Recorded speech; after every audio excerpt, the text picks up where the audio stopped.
शक्तिहीनता, जड़ता, विषमता आदि दुखों से दुखी होकर यदि हम निवृत्ति द्वारा संचित शक्ति का व्यय न करके विषयों से विमुख होकर अंतर्मुख हो जाएं, तो भोग योग में, जड़ता चेतना में, विषमता समता में, पराधीनता स्वाधीनता में और अनेकता एकता में बदल जाती है। फिर स्वाभाविक आवश्यकता की पूर्ति एवं अस्वाभाविक इच्छाओं की निवृत्ति स्वतः ही हो जाती है, जो मानव की मांग है। अपनी वर्तमान वस्तु स्थिति का यथेष्ट एवं स्पष्ट परिचय प्राप्त करना ही वास्तविक आत्मनिरीक्षण है। उसके बिना हम अपने को निर्दोष नहीं बना सकते। मानव में दोष दर्शन की दृष्टि स्वतः विद्यमान है, पर प्रमादवश प्राणी उसका उपयोग अपने जीवन पर न करके अन्य पर करने लगता है, जिसका परिणाम बड़ा ही भयंकर एवं दुखद सिद्ध होता है। पराये दोष देखने से सबसे बड़ी हानि यह होती है कि प्राणी अपने दोष देखने से वंचित हो जाता है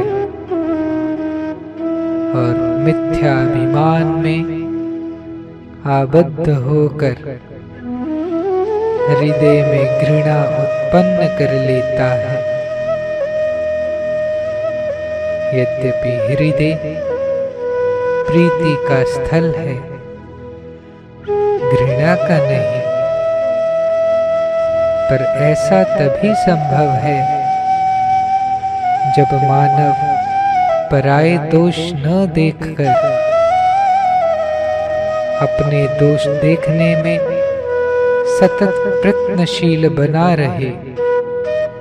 अपने तथा पराये दोष देखने में एक बड़ा अंतर यह है कि पराये दोष देखते समय हम दोषों से संबंध जोड़ लेते हैं, जिससे कालांतर में स्वयं दोषी बन जाते हैं। पर अपना दोष देखते ही हम अपने को दोषों से असंग कर लेते हैं, जिससे स्वतः निर्दोषता आ जाती है, जो सभी को प्रिय है।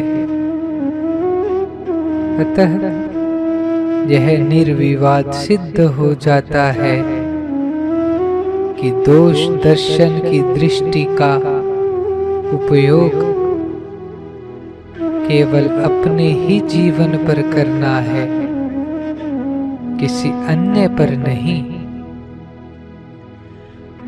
यद्यपि अनादि सत्य तत्व बीज रूप से प्रत्येक मानव में विद्यमान है, पर उसका आदर न करने से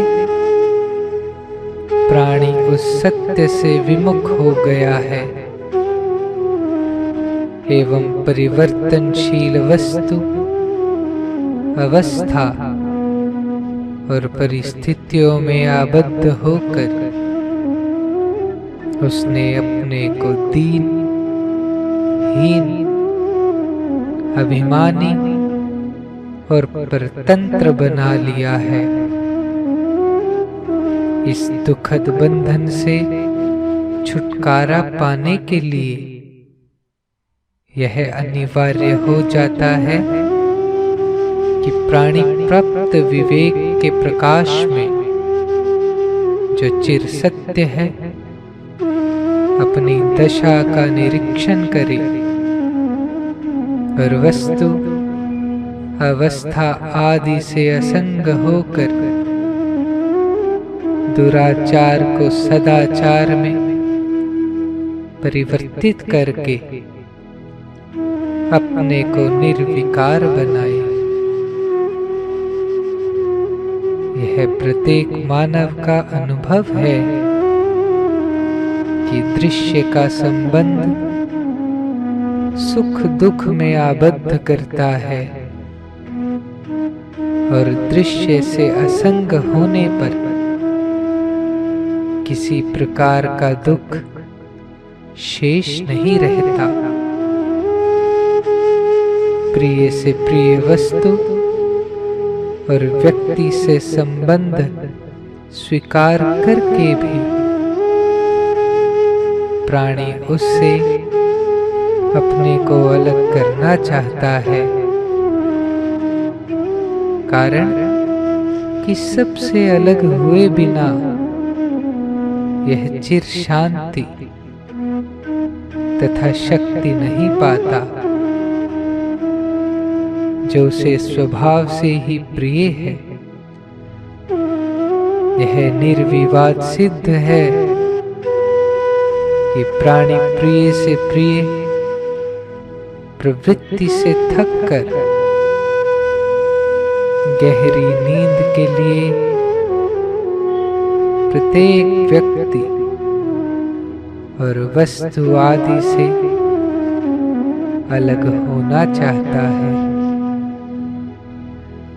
यद्यपि सुषुप्ति में किसी भी प्रकार का वैषम्य तथा दुख शेष नहीं रहता, तथापि उससे भी प्राणी स्वयं उपरत हो जाता है और किसी ऐसे जीवन की खोज करता है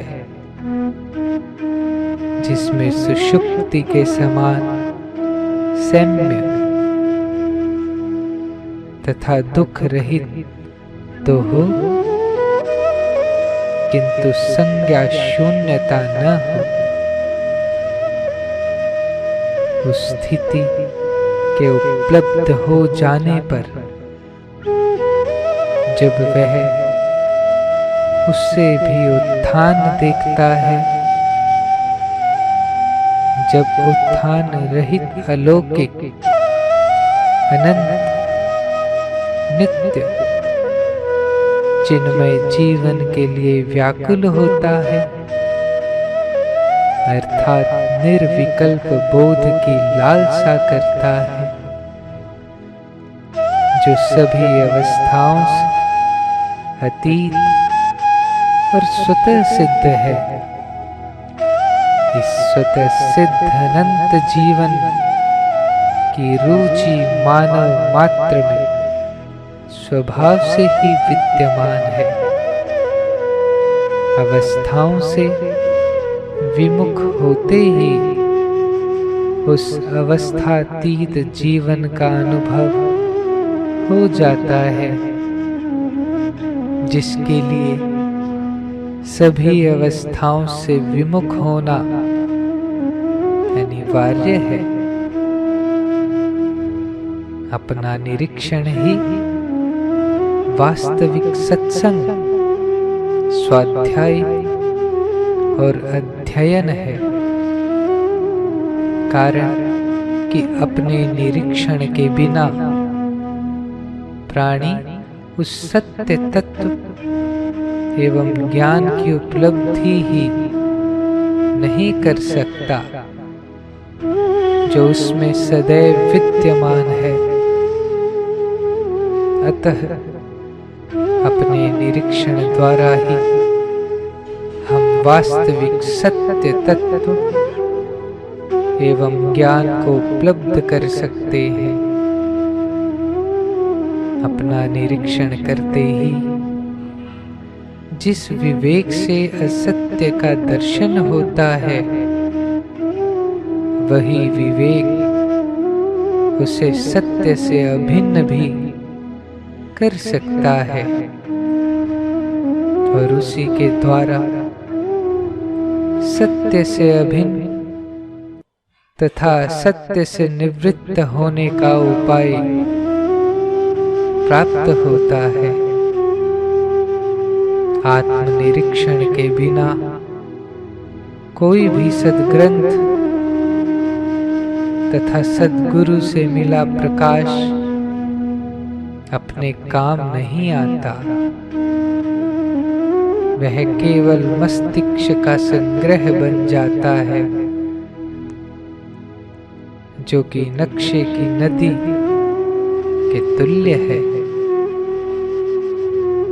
नक्शा हमें वास्तविकता तक पहुंचाने का साधन है, परंतु उसे देखकर संतोष करने से न तो बूंद जल मिलेगा, न प्यास बुझेगी।